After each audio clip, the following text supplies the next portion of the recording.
Yep, that's me. My name is Irfan, and I'm finally mentally tougher. But we're getting way ahead of ourselves. So let's rewind a few years earlier, September 21st, 2012. I was 6 years old back then. When I wake up, I'll go and do my Fajr Salah, and then I'll rush to the computer chair, sit down to play this game called GTA Vice City. And I remember that date very well because when I was playing that game that day, there was a power outage. And since the light is off, I may as well just look for something else to do. The moment I turned around, I saw the parlor was full. It was the naming ceremony of my baby brother, Mustafa. I didn't even hear any sound. You can imagine the crowd of people like in the parlor.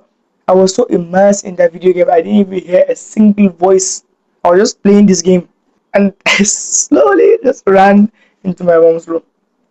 It's my personality. I'm a type of person who chooses comfort every single time. Even the game I mentioned, GTA Vice City, I would sit down and play this game for hours and hours.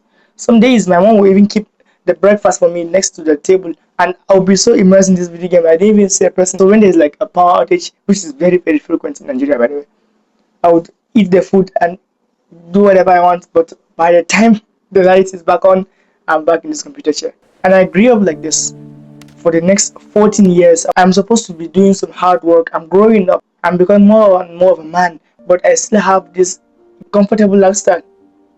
I would find a way to dodge hard work or dodge any form of discomfort every single time. And then when I was 19 years old, I got onto self-improvement.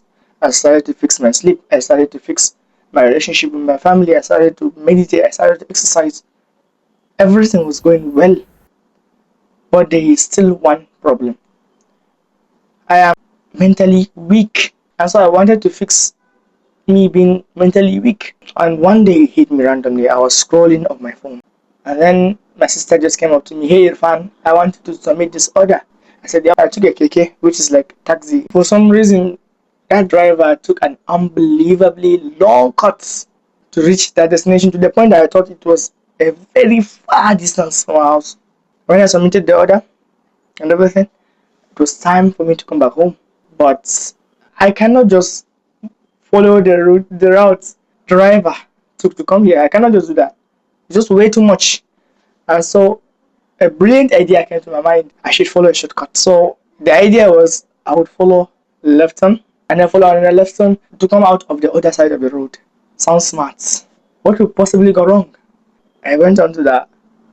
I kept going. I followed the first left. I kept going without seeing any sign of a left turn again. But I kept going. I started to become afraid. There was no left turn. I just kept going street after street after street until finally I saw a left turn. When I just followed the left turn, I went deep into that and I realized it's actually a farmland and also a dead end. So I had to come out again and keep going. And then at this point, I was just too far ahead that I cannot just go back.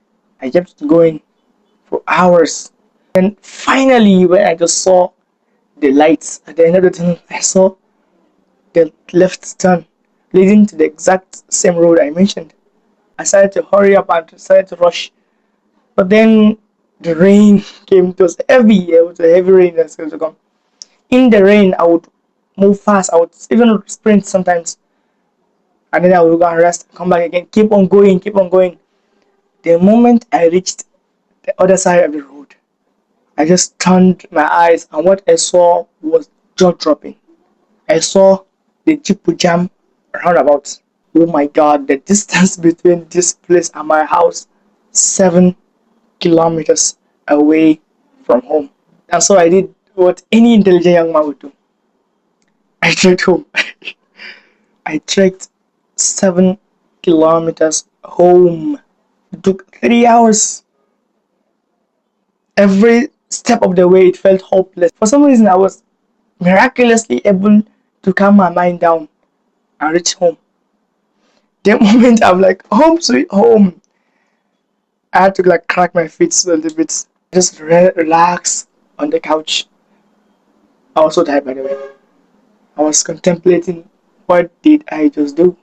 In that moment, I just started to feel some natural form of happiness for some reason. I've achieved something I never thought I would achieve. David Goggins says, when you're tired, when your mind tells you you're tired, when you think you're exhausted, you're actually only 40% done. And I knew that quote for a long time, but I was still thinking like, nah, this is not for me. No, no, no, no, no. And I realized that it's actually happened, and I felt so much happier. I've achieved some hard work. Little did I know that this one moment would forever change my worldview on the mind. And this kind of impossible feat is not just limited to people like David Goggins.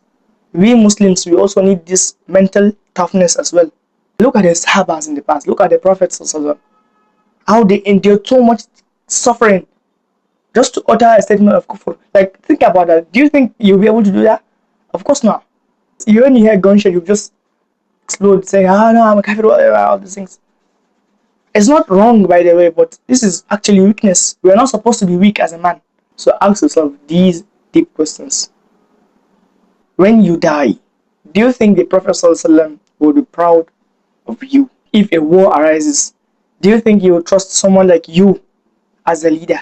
So when you die, will you think of yourself as a winner or as a loser? Really contemplate these kind of questions. Pause the video right now. Think about these kind of questions. People these days just label themselves, I'm a Muslim, I'm a proud Muslim, but they're just mentally weak. They're so weak. I don't care if everybody would disagree with me. I will put my hands up and say, I want to be mentally tough. I am into Muslim self-improvement. Many people say that the Muslim doesn't need self-improvement. Who says that? The Prophet ﷺ is proud of young men. He's proud of men, young men striving to not just improve themselves, striving to improve their deen, their relationship with their family, striving to become more masculine. So many traits that the Prophet ﷺ will be proud of. All these things are in Islam. The Prophet ﷺ was tough, he was strong.